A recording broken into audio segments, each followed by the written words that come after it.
we're including a new element here, the snap. It takes the place of 1 after the first round. 1, 2, 3, snap. Okay? So let's do that for, you know, a minute or so. Okay? 1, 2, 3, 2, snap. 2, 3, 2, 3, 1, 2, 3, snap. 2, 3, 2, 3, snap. 2, 3, 2, snap. 2,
Kind of, all right, let's stop. Okay, we're going to do the final game now. It's kind of interesting, isn't it? Yeah. Okay, so the final game is snap, 3, snap, 3.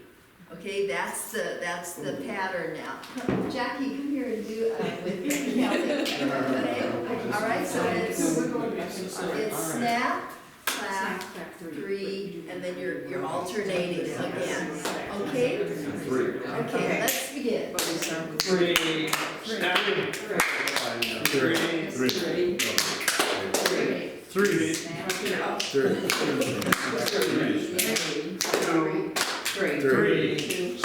3, snap. 3,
Okay, how was that? Surprisingly hard.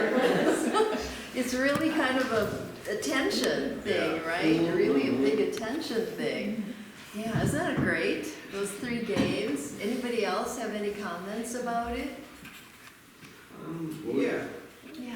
Some of it was, it kind of reminded me back in the day, I used to take improvisation classes. And so there was a little, you could feed off the other person's energy, and you could, well, in our case, turn it into kind of a, not only attention exercise, but a silly exercise. Okay, whatever, but anyway, it does take some attention to kind of keep with the rhythm and not get thrown off. It's so easy, right? Yeah. So that, I learned these 3 games when I went to the jail this past Tuesday. To Division 11, which is the men's friends at Cook County. And I was there to observe a mindfulness class given by Claire Seriak there were 10 men in C-Pod, I think they call it, I'm not sure exactly C. Anyway, this is the maximum security division. And these men were in actually a 10-week certification, mindfulness certification class. So it was really interesting. So we started off with this exercise, and it was really, I was like, that was really fun. And the other thing that I really, because we've been going to see the women, right, every week, every Monday for the last, in Division 5 for, I guess, 2 years now. Every Monday, and I go with Ruth Rankin and Donna Mindrum and Lisa McKean. And there's usually at least 1, 2, a lot of times there's 4 of us that make it there. So I recall when I first started because I received an email from the sheriff saying, would anybody be there able to teach mindfulness meditation to women? So I said, sure, I can do it. And I remember my first time walking over there, there was a lot of fear of the unknown, right? All of my stereotypes and my ideas about jail. But I thought, this is my practice. It's really working with fear. So I just kind of said, okay, I'm afraid of this, I need to do it, basically. And so it's been really a great practice because a lot of the women actually didn't ask for mindfulness meditation, but they're on a tier now, 2 years it's been about, for good behavior, they get programs. But before it was like, whoever it was, we were in a classroom the first year, and people came mainly, I think, to get off the tier, because it can be pretty chaotic where they live on the tier. So it was hard to talk about mindfulness meditation when they just really wanted to be someplace else. But since we've been on Tier 2L and not in a separate classroom, actually, it's still been hard, but since we've been going regularly, the women really are getting to maybe even like us, and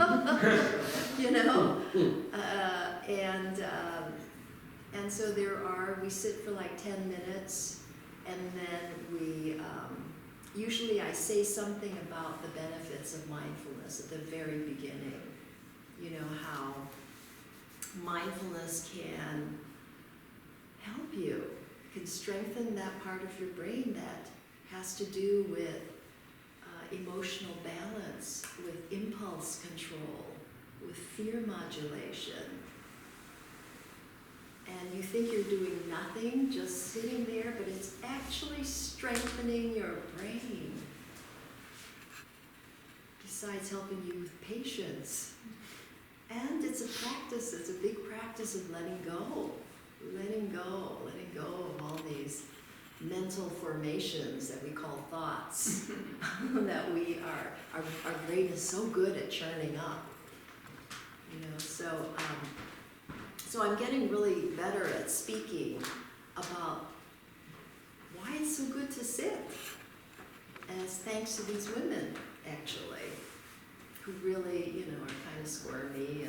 And so anyway, so we sit for 10 minutes, and then we talk about it, and then we sit for 10 more minutes. And actually, a couple weeks ago, because for about a month, we were trying all kinds of different things, and it, just didn't seem to be working. There was a core group, about a third of the women who were into it, but, their attention is just like all over the place, right?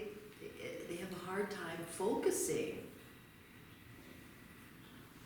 So a couple weeks ago, 2 women said, you know, it would be really helpful if you played some music right at the beginning, because it's so chaotic, just to transition into just being quiet. So one woman brought some waves from Cape Cod, the sound of the ocean, and then I brought a beautiful, one of my favorite songs it's on the CD, Songs of Hope and Love by Yo-Yo Ma, and I got it from a friend, and there's a beautiful song called Touch the Hand of Love in there, where he's playing, and Renee Fleming, the opera singer, is singing so beautifully. And so we played that, and then we sat. So anyway, I was at the men's division because at the end of this month, we're going to start a 6-week pilot program to teach meditation to the men who want to learn mindfulness meditation. And it's going to be medium security. So we were at maximum security. And, you know, again, I was really kind of nervous. And I mean, we were in this big gymnasium, not big, maybe about the size of this room, with one solitary hoop, you know, and there was a bunch of chairs, and 10 men were in there. And I was looking around, you know, they have doors like that with windows, right? So I was looking around to see if I could see any security guards. And, you know, Claire she's not very tall. I think she might be 4 feet something, you know, not very tall. And if we weren't there, there were 3 of us women, she'd be the only one with the 10 men in there. So I kind of looked around, trying not to look obviously looking for her, you know. There wasn't any. So here we were with the 10 men. And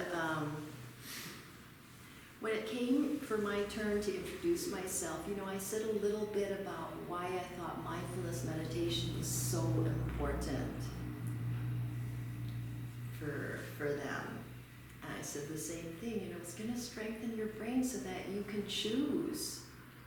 When a situation comes up, you can choose which way you're going to go.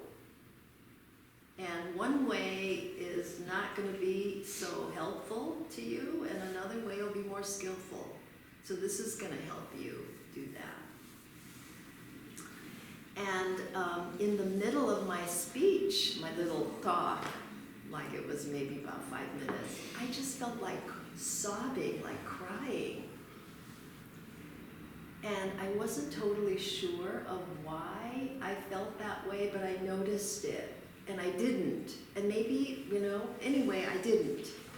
And I just really put that energy into what I was saying to them. And then later in the car coming back with Ruth, I said, you know, I really just felt like crying when I was talking. And she says, do you know why you felt that way?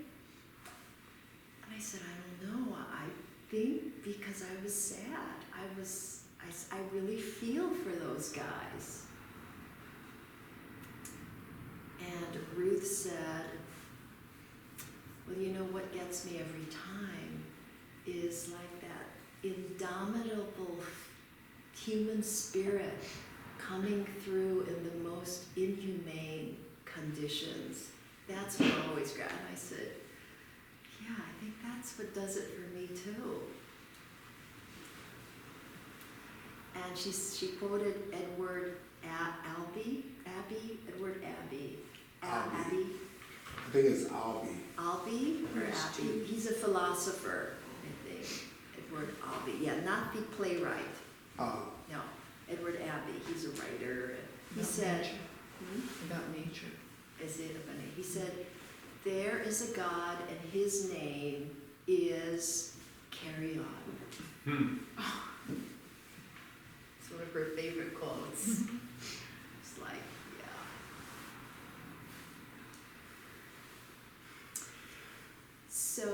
also, we had the Academy Awards on Sunday, right? Was it this past Sunday? Last Sunday. Last Sunday, yeah, last week Sunday. And I didn't see it because we don't get, we have Roku. Okay, all right. So I saw on Facebook Joaquin Phoenix's talk. Did y'all see that? Yeah. It was absolutely beautiful when I saw it. I was so moved. And so I saw somebody had his talk written out. So I thought, I'm bringing this to the women on Monday, so this past Monday. So this is, it was the last couple of paragraphs of his talk, and this is what I read to them. I have been a scoundrel all my life. I've been selfish. I've been cruel at times, hard to work with. And I'm grateful that so many of you in this room have given me a second chance. I think that's when we're at our best, when we support each other. Not when we cancel each other out for our past mistakes, but when we help each other to grow. When we educate each other, when we guide each other towards redemption. That is the best of humanity. When he was 17, my brother River wrote this lyric. He said, "Run to the rescue with love, and peace will follow." And the women were like, yeah, I can relate to that. I can relate to that. Isn't that beautiful, what he said at his award? There was a Dharma talk right there. That time, like, I'm using that for my job. And I'm going to share this out. And I wrote it, I have a kind of like a blog, my hula newsletter. I included it in there. Then the other thing I saw was the director who accepted the Oscar for Best Directing of the film Parasite. I don't know if you've seen Parasite. I've seen it, I saw it. And so it's the first, non-American who has won this. And the film was in Korean, which is fabulous. Bong Joon-ho is his name. He accepted the Oscar. And this is part of I took from his talk. I was like, God, he said, when he was young and studying cinema, there was a saying that he carved deep into his heart. The most personal is the most creative. The most personal is the most creative. And that was said by Martin Scorsese. And he was recognized at that. He recognized him, and Martin Scorsese stood up and everyone gave him a standing ovation. He's older now. The most personal is the most creative. So for me, that means being authentic, being who you are. That's what we teach here in Zen. The most personal is the most creative.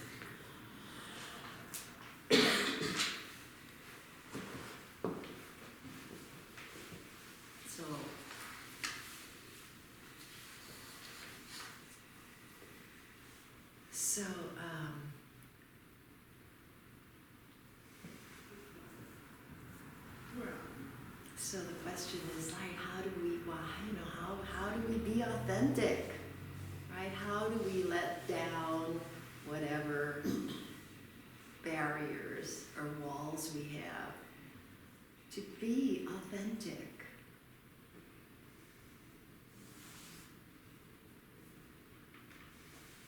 And the title of my talk, Let's Kiss the Sky,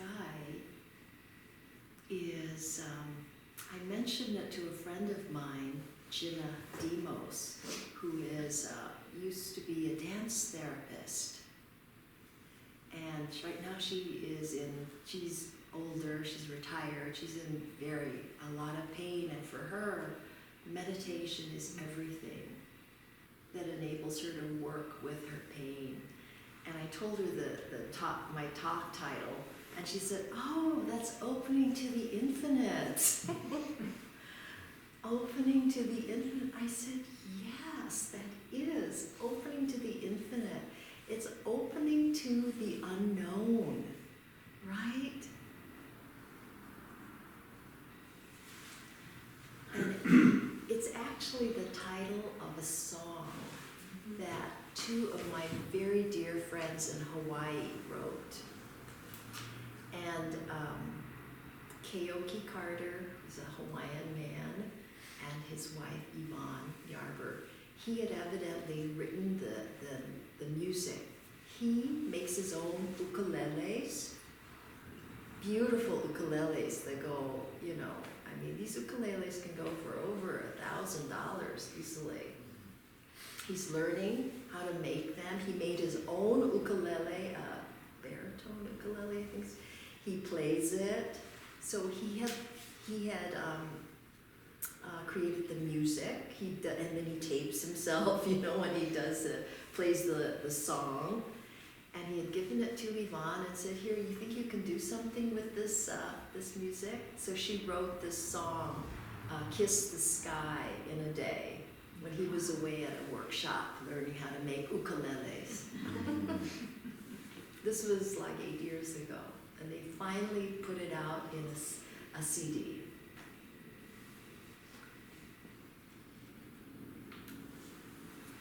And I got to hear it for the very first time when I was in Hawaii.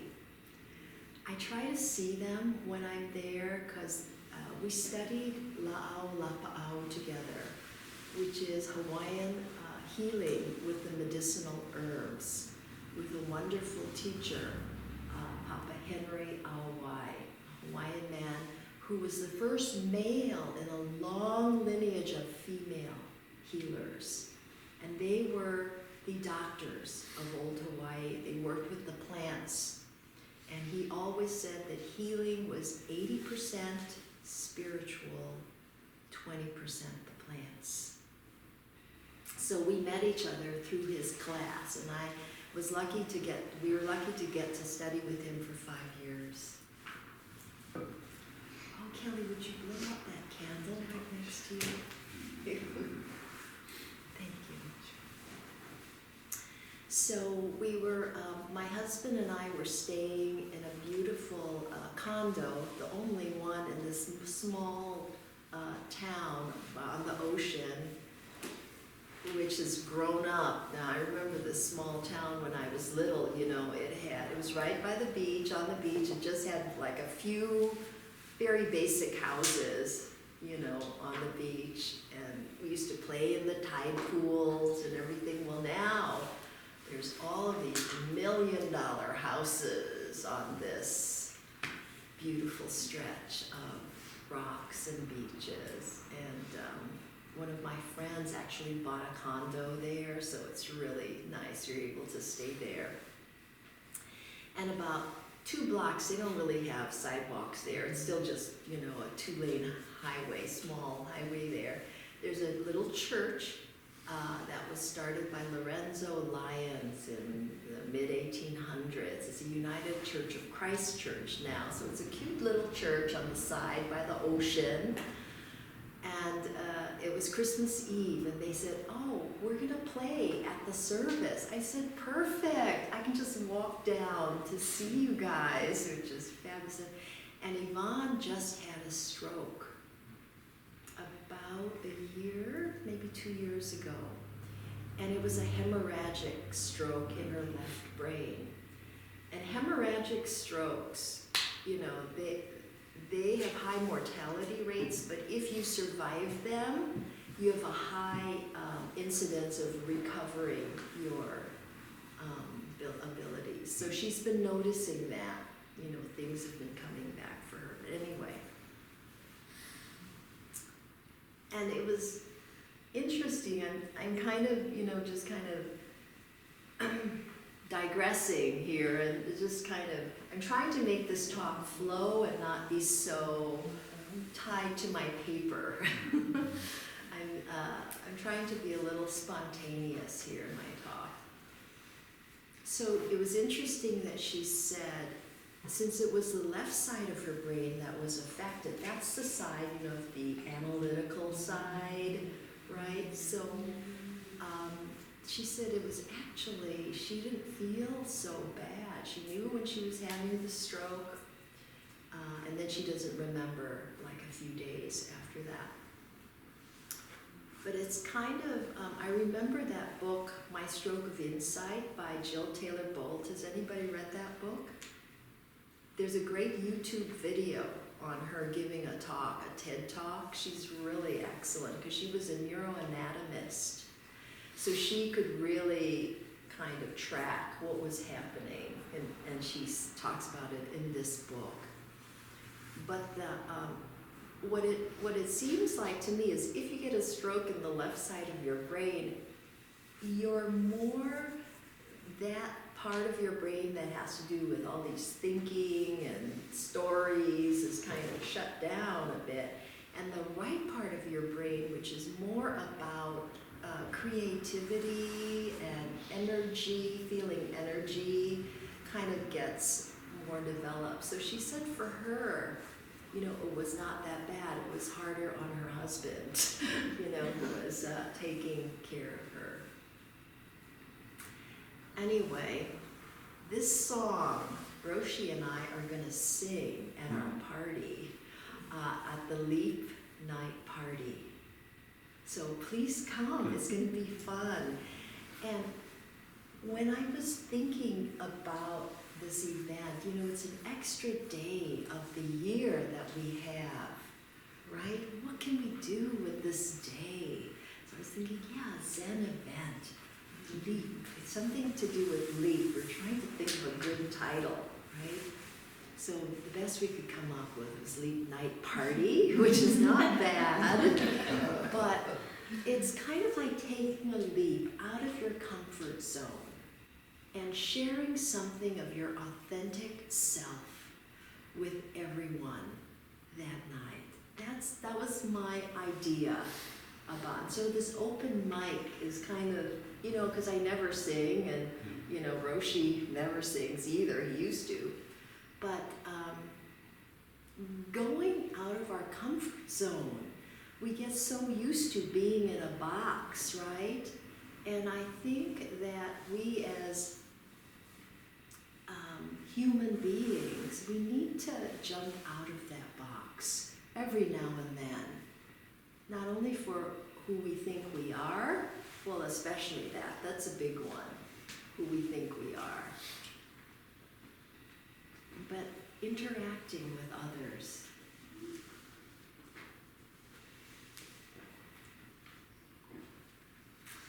And then I read this great thing, I got an email. There is this thing called a Leap of Kindness Day that the Sarasota or Saratoga Chamber of Commerce put together up in New York. They did a wonderful thing, this was in 2016. They said, Leap Year Day is coming up. This only happens once every 4 years where you get an extra day. What can we do? We want to do something. So they gathered lots of community groups, and they have a big chamber of commerce that come, and they spent some time kind of brainstorming about what they could do. And then I think it was a woman that said, how about Leap of Kindness Day? And then everybody went, yeah, that's right. And so you can do something kind for somebody else. You can do something kind for yourself. We could do something kind for for another organization. So they have a lot of corporations or, companies, they have a whole website, and they've got a whole list of nonprofits and what they need, and so they're kind of matching things. But it could even be as simple as bringing food to like your local fire department or your local police department. Just thanking them for their service. I thought that was such a great idea, so I thought, we should do something here. And Roshi has actually been speaking with the homeless organization. Homeless Forward, I can't remember the name here, and has gotten a list of things that they need. I didn't know that they even had kind of I don't think safe house is the right word for it, about a couple of blocks away for homeless people who are just making the transition to, that they can stay at this house. So we could do something for that. Leap of Kindness Day. What they did was when they announced this to at their annual dinner, I think they passed out Leap of Kindness cards to everyone. So everybody had at least one card that they could give it to somebody they wanted to thank in their life.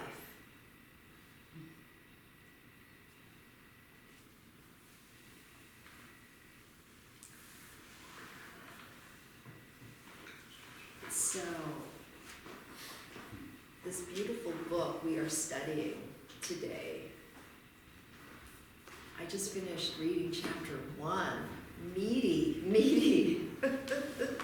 meaty and wonderful. The Dark Side of the Mirror. This is about the Ginjo koan, David Brazier's commentary on the Ginjo koan.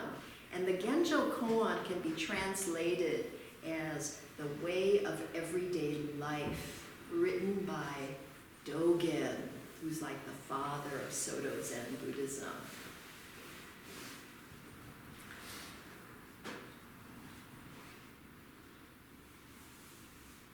So Ginjo is the appearance of a truth that we do not contrive and can't destroy. That's Ginjo. The appearance of a truth that we do not contrive and cannot be destroyed. That's Ginjo, what that means. And koan is a state of rightness that occurs when both parties play their parts in a completely unaffected way, being truly authentic,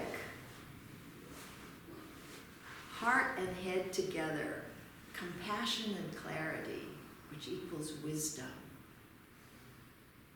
So that's koan. Simply put, life without fuss. Getting to the heart of the matter, without all the stories, right? Ginjo, koan.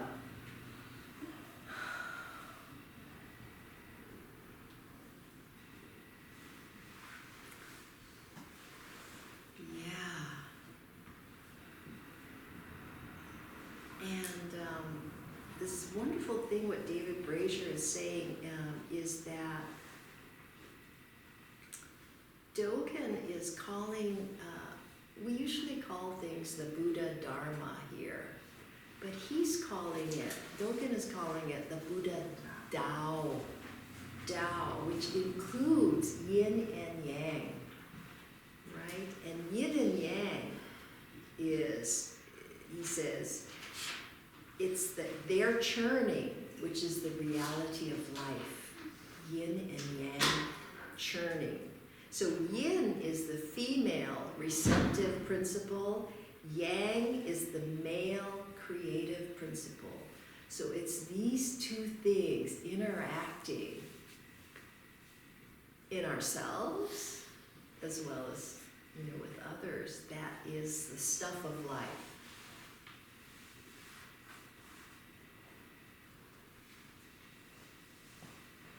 it's very dynamic. So how do you live in this dynamism?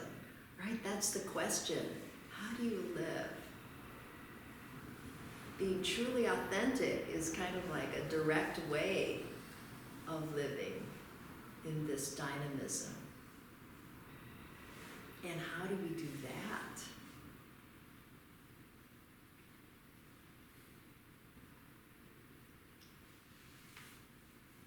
Anybody got any ideas?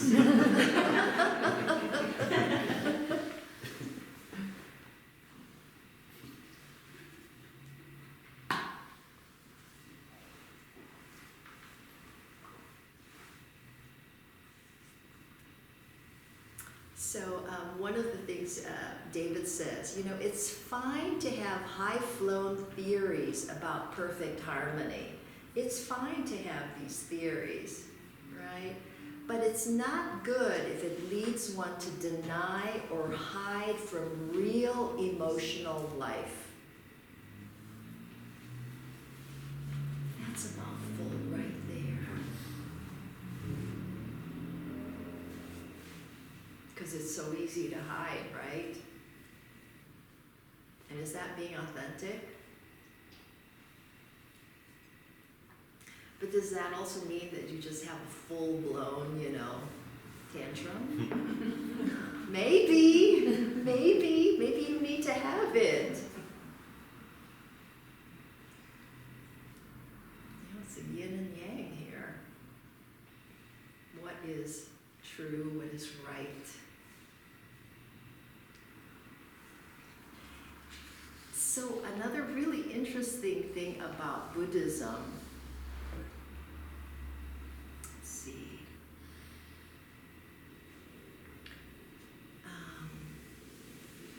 that I read that is also fabulous in here.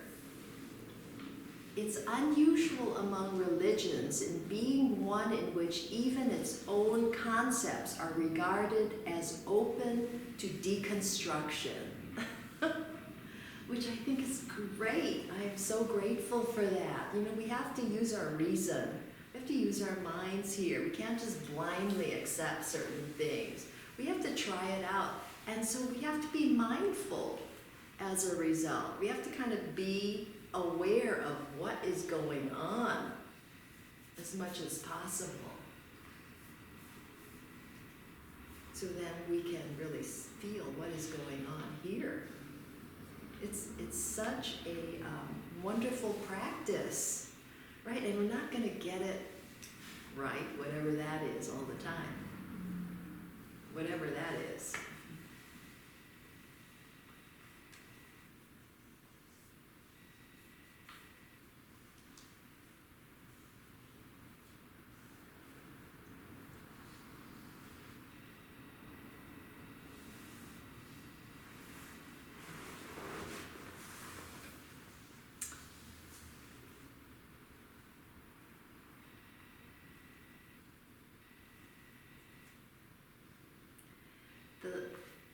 Another beautiful quote, the essence of living an awakened life is freedom from selfishness or simply from self.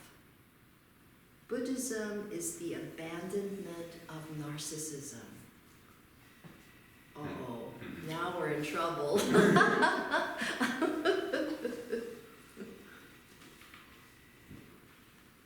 So it's this self, right, that we keep projecting out in the world. That is not true. So to be able to see what we're doing is where is when we're awake, when we're really being mindful, when we're really being clear. The self is so, it's just, this is what he says. The actual projection of self lies all around us.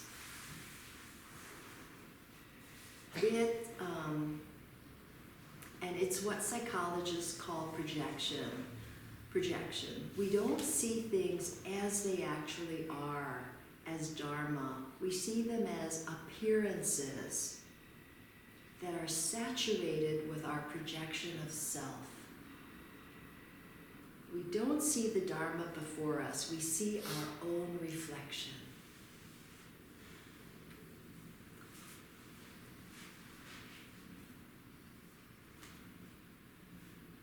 So right there,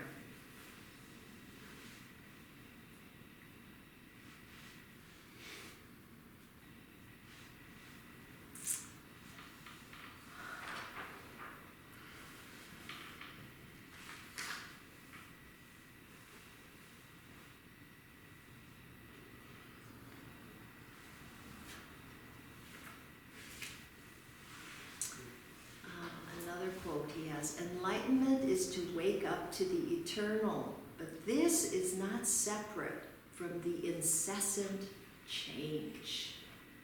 The eternal is not separate from incessant change.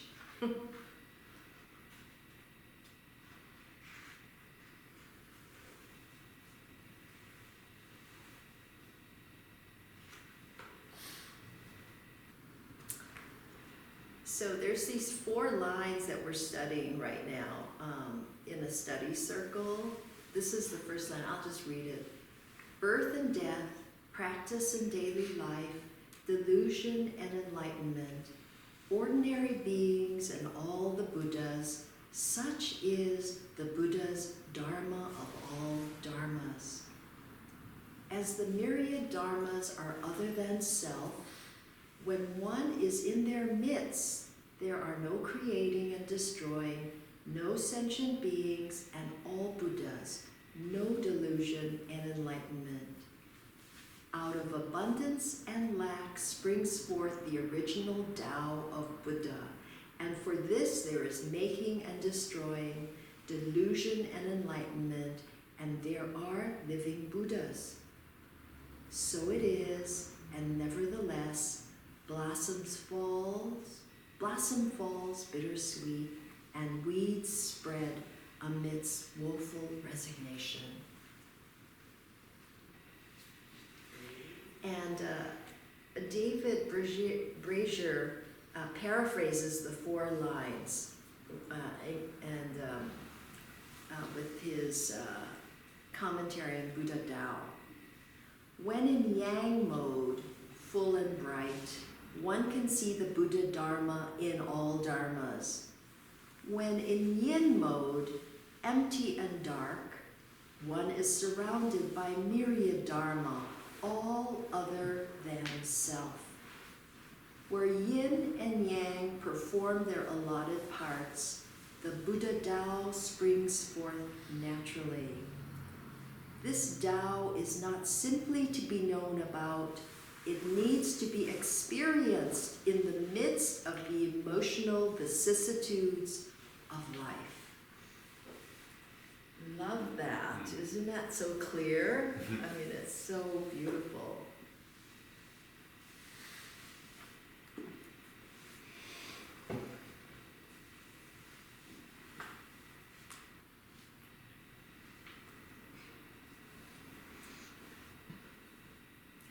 So he also says another interesting twist to the Four Noble Truths that I have not heard before.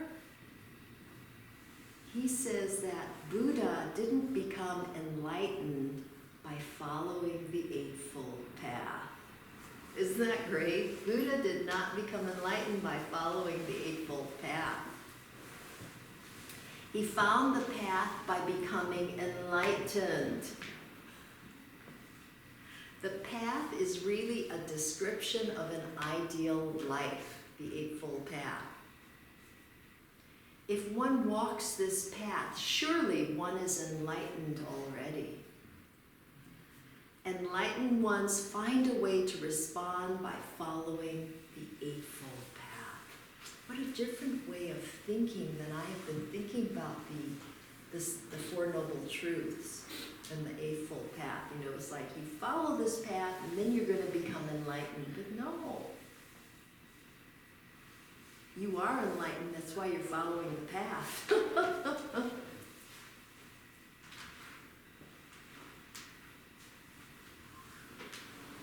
Because really, suffering is never going to be eliminated, right? Birth, death, illness, old age, those are never going to be eliminated.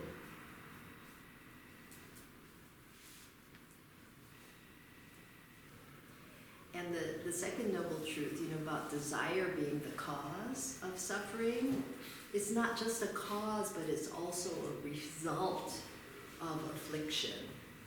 It's also a result of affliction. And then, they say there is an end in sight, which is the Eightfold Path, if you follow David is saying the enlightened person has a broader perspective within which to contain the arising energy. And this is based on faith, vision, and practice. And the fourth, the path is thus not a way to enlightenment, but a way from enlightenment. So different than how I'm used to thinking about the Four Noble Truths, but so sane and true. Because we're used to like climbing somewhere to get someplace, right? But no, this is about life and regular day-to-day practice and following what we think is a good way to live. It's the Eightfold Path. So Dogen's middle way of Buddhism, he says, is dynamic, unpredictable, and passionate. Life. That's the middle path. Any questions?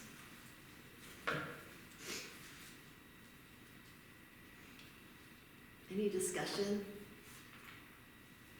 This book is really great. I'm really liking this book. We're taking time to study it too this year. There's a lot in here.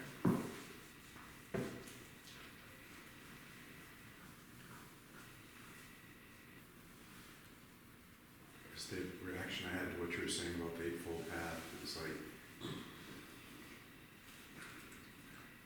if I for sure know I'm not enlightened, then I guess what I took away is don't worry about the Eightfold Path. Like it's not, you're not ready for it.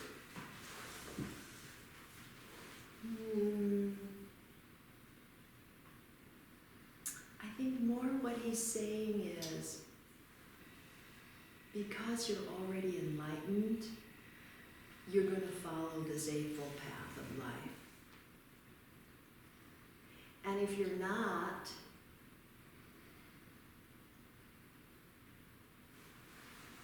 well, he doesn't even go there. So I don't know if I even want to go there because,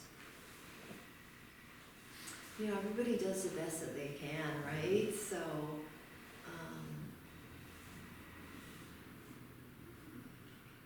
yeah, what did you say again? If I'm not enlightened, If I'm not enlightened, forget the Eightfold Path? because the Eightfold Path isn't going to get you there. So don't worry about it. It's beyond your grasping anyway. If you grasped it, if you understood it, you wouldn't need to. Right? It's kind of like what he's saying. If you understood it, you wouldn't need to worry about enlightenment because you'd already be enlightened. Well, enlightenment is not a static state. So because you're enlightened, you're going to live a certain way, right? So to think the other way, it's kind of like an attachment to an end product, kind of a grasping for something versus a living. Well, I think a lot of people think that being enlightened is an end to suffering, whereas it's not. You still suffer. We're always going to suffer, enlightened or not. And I think when we are enlightened, we don't necessarily recognize we are enlightened. They say just starting on the path, you are enlightened.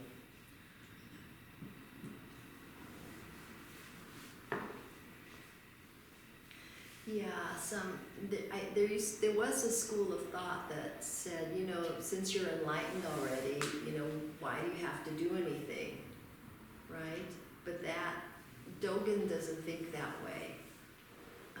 It's a dynamic, continuing path. It's how you look at things, how you look at your suffering that can change your suffering.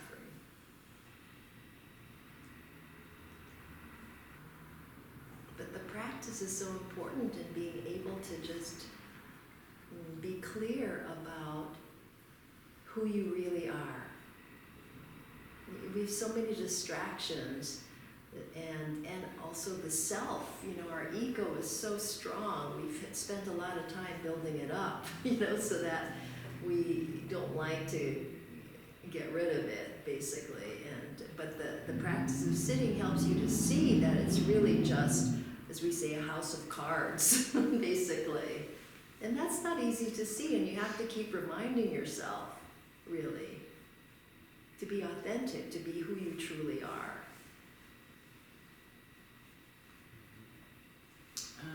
I think what the example in your story, as you were talking today, I'm sorry, I forget the name that your friend used for the title of your talk. Let's kiss the sky. But then your friend, Opening to the infinite.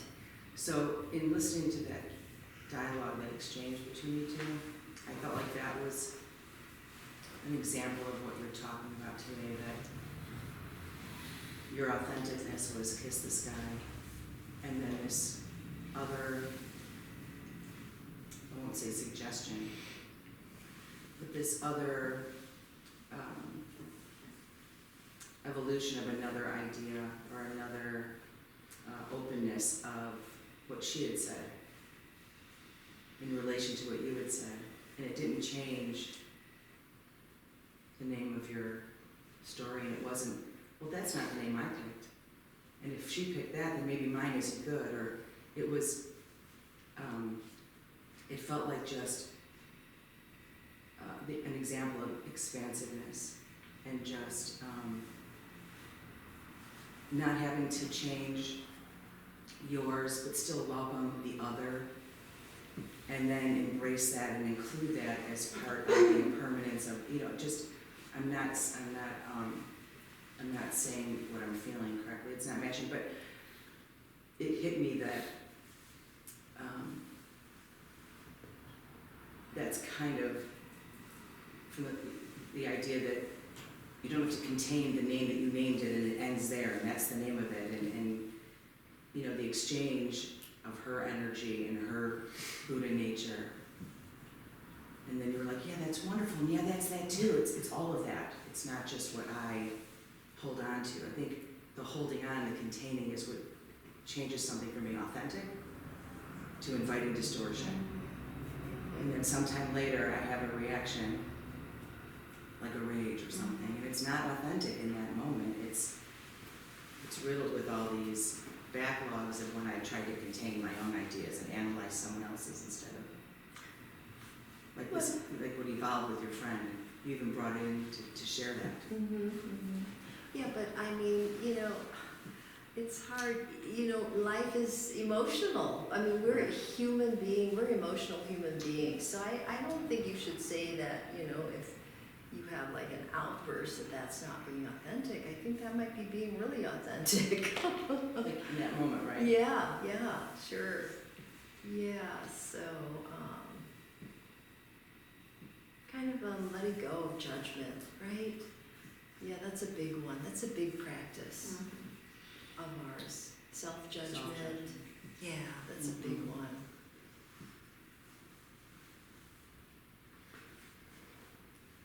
Kiss the Sky is a very famous line from a Jimi Hendrix song.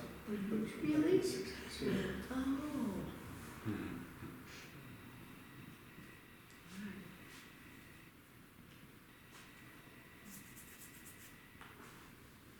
Anybody else? Good thinking. Good thoughts here.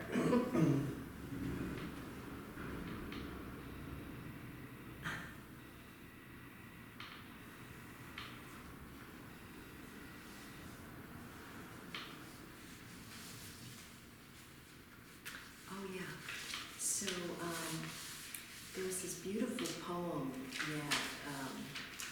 Claire read actually what she did was she passed around this paper and everybody read one line of the poem. So let's do that to end, right?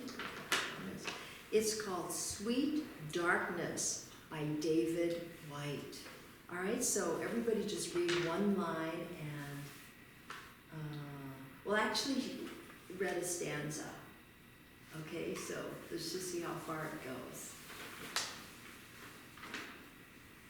When your eyes are tired, the world is tired also. When your vision has gone, no part of the world can find you. Time to go into the dark, where the night has eyes, to recognize its own. There, excuse me, there you can be sure you are not beyond love. The dark will be your womb tonight. The night will give you a horizon further than you can see. You must learn one thing. The world was made to be freehand. Give up all the other worlds except the one to which you belong. Sometimes it takes darkness and the sweet confinement of your aloneness to learn.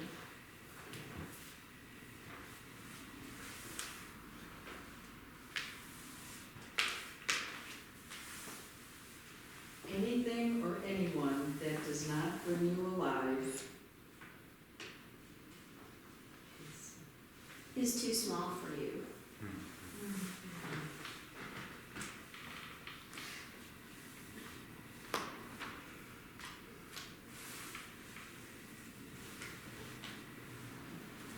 Have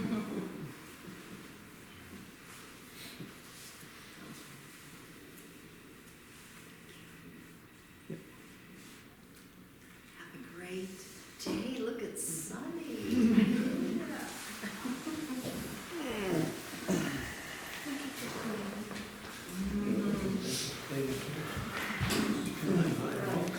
Yes, you can. There's